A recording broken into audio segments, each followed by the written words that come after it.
Saat ini memang kita perlu melihat dulu bagaimana kondisi perekonomian negara kita, bagaimana kondisi dunia usaha.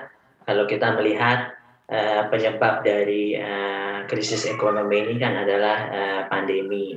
Pandeminya belum sepenuhnya bisa teratasi dengan cukup baik gitu, malah ada kemungkinan dalam 1-2 minggu ke depan kita juga masih khawatir. Nah, hal inilah yang tentu masih berdampak pada pemulihan ekonomi. Mhm.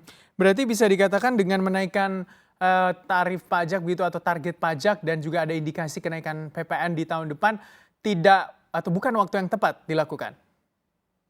Ya, memang kalau dikatakanlah mungkin terlalu dini, agak lebih dini ya. Mungkin kita memahami bahwa pemerintah memerlukan pemasukan gitu, tapi juga tolong dilihat situasi dunia usaha dan pemulihannya gitu. Mungkin saat ini agak terlalu dini untuk menetapkan.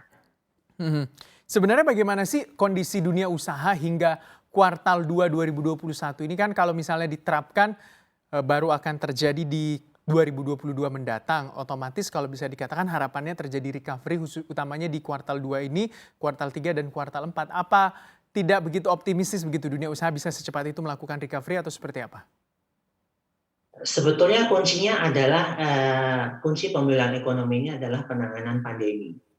Jadi kalau pandeminya bisa diatasi dengan baik, kekhawatiran masyarakat untuk bepergian, kekhawatiran masyarakat untuk melakukan aktivitas, kekhawatiran masyarakat untuk melakukan konsumsi seperti liburan dan sebagainya itu tentu akan jauh menurun. Dengan menurun tentu otomatis perekonomian akan menggeliat kembali gitu ya. Nah, inilah kuncinya di situ. Nah, seperti apa penanganannya, karena juga saat ini bukan hanya di Indonesia, di negara-negara lain juga malah sedang melakukan lockdown kembali. Artinya ada kekhawatiran secara global bahwa penanganan pandemi ini belum seperti yang diharapkan. Mhm. Dengan, bisa dikatakan ya harapannya belum sesuai begitu untuk penanganan pandemi COVID-19. Lalu apa Ya, sebenarnya artinya kalau memang menurut dari kita kacamata perlu Apindo begitu, bersama-sama. untuk bisa meningkatkan pendapatan negara di tahun 2022, apa yang bisa berkontribusi selain pajak begitu? Ya, sebetulnya memang ada mungkin beberapa hal yang perlu bisa dilakukan, seperti melakukan ekstensifikasi. Nah, ekstensifikasi untuk pihak-pihak yang memang tadinya belum tercatat atau belum memiliki NPWP atau belum melakukan pemenuhan kewajiban perpajakannya. Nah, pihak-pihak inilah yang didorong, dihimbau, dibimbing untuk memenuhi kewajiban perpajakannya. Terus kedua juga mungkin bisa meninjau mengenai batas pengenaan pengusaha kena pajak PPN. Selama ini batasnya adalah di atas 4,8 miliar omset per tahun.